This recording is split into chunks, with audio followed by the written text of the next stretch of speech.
quelques erreurs à éviter dans vos gainages. Le gainage, ça va être aujourd'hui la planche frontale. Il y a plein d'autres formes de gainage, hein, mais le plus courant, le plus utilisé, c'est la planche frontale. On va voir quel type d'échauffement articulaire pour éviter les blessures sur les épaules, comment on respire pendant la planche, comment on se place en planche pour rester bien aligné et comment on protège coudes et poignets. C'est parti.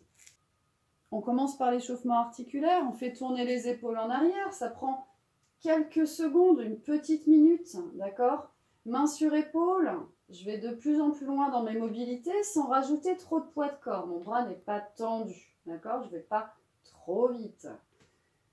Ensuite, je souffle, bras tendu devant, sans affaisser ma posture. J'inspire, je serre les omoplates. Je souffle, je reste grand.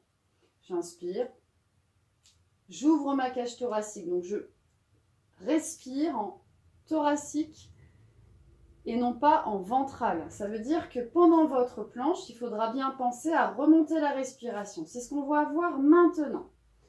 Si vous voulez faire prolonger cet échauffement, bien sûr, vous mettez pause et vous répétez.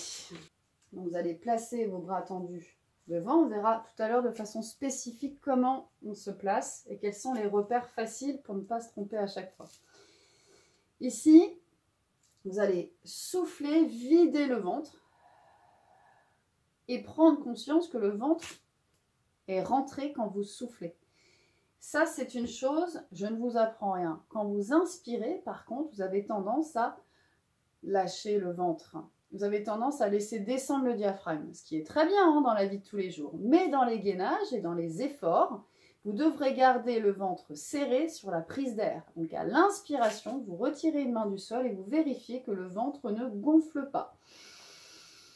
Au contraire, si vous pouviez aspirer le ventre sur vos inspirations, ce serait top. Donc ça, c'est une respiration hypopressive que je vous invite à travailler maintenant avec souffler, vider. Et sur l'inspiration, reculez les fesses et essayez de sentir vos côtes s'ouvrir. Et votre critère de réussite, c'est quand vous avez les fesses en arrière avec le ventre sur les cuisses, le ventre est très éloigné des cuisses. Si vous relâchez, le ventre gonfle et prend appui sur les cuisses. Donc vous recommencez, vous soufflez, vous videz le ventre, vous avancez votre poids de corps et à l'inspiration,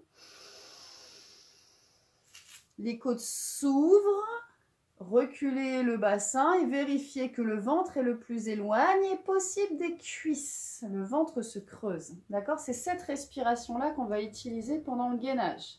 Une dernière fois, soufflez, plaquez l'abdomen contre la colonne et à l'inspiration nasale, pour ne pas prendre trop d'air d'un coup, vous ouvrez vos côtes, vous creusez le ventre et vous vérifiez que le ventre est très éloigné des cuisses. Et vous relâchez. Et quand vous relâchez, le ventre gonfle et prend appui sur les cuisses. Vous voyez vraiment la différence entre l'inspiration thoracique et l'inspiration diaphragmatique. Quand vous faites des abdos, que vous faites un gainage, votre respiration doit être haute. On peut faire un éducatif ensemble pour comprendre cette respiration dans le gainage avec plus de poids de corps. Ça veut dire que vous allez monter les fesses ici sur jambes tendues. Alors, si vous avez les jambes fléchies, c'est pas grave. Hein, ça, c'est une question de souplesse de l'arrière des cuisses. Ça, c'est pas un souci. Les fesses sont en arrière. Soufflez, videz le ventre. Gardez le ventre rentré pour avancer un petit peu votre poids de corps. Pas trop loin devant. Et recommencez. Inspirez par les côtes. Le ventre reste serré. D'accord? Et au fur et à mesure, vous avancez de plus en plus votre poids de corps. Vous avancez de plus en plus vos épaules. Ajustez votre posture. Avancez les mains. Et descendez de plus en plus jusqu'à vous retrouver en planche.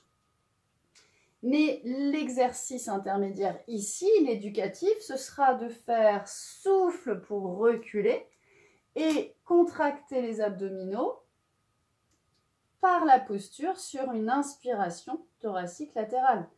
Ça veut dire qu'on inverse le système habituel où on a tendance à dire souffle à l'effort. Eh bien, sur un gainage frontal, moi je proposerais plutôt d'inspirer en thoracique latéral pour garder le ventre creusé dans une respiration hypopressive.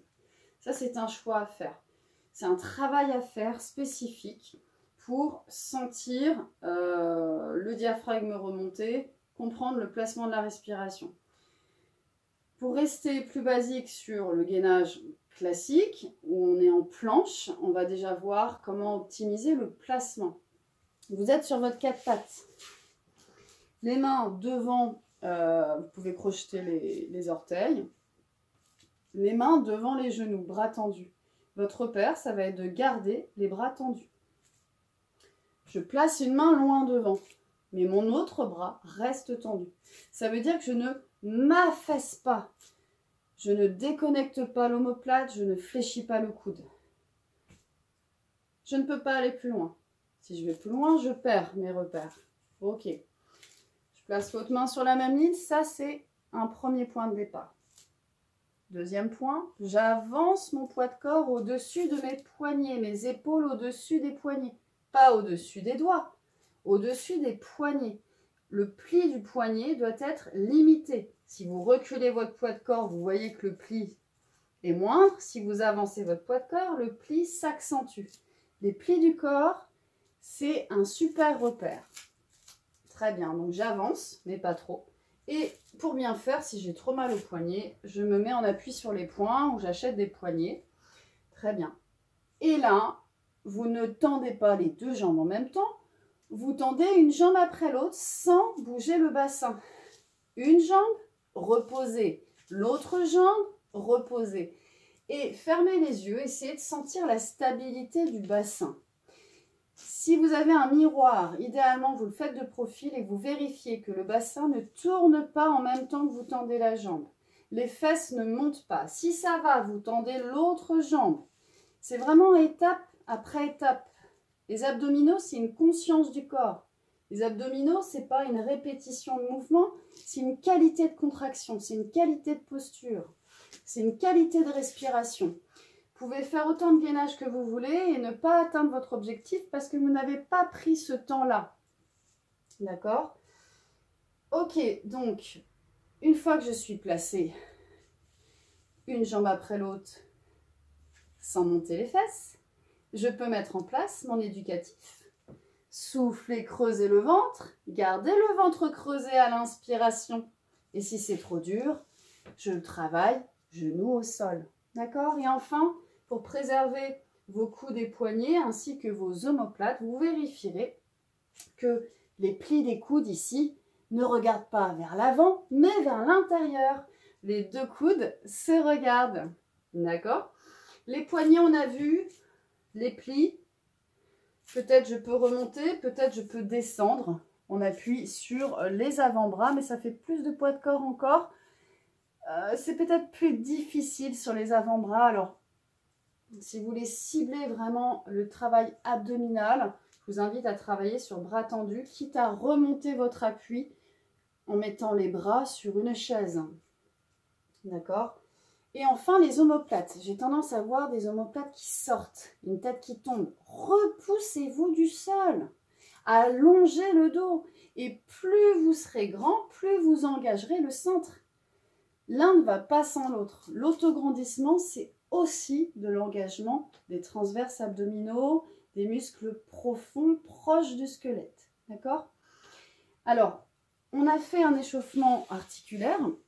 Il est important également de prendre ces 30 secondes, c'est rien, de récupération. Et ici, ce n'est pas une récupération parce qu'on est essoufflé, ce serait plutôt un équilibre postural.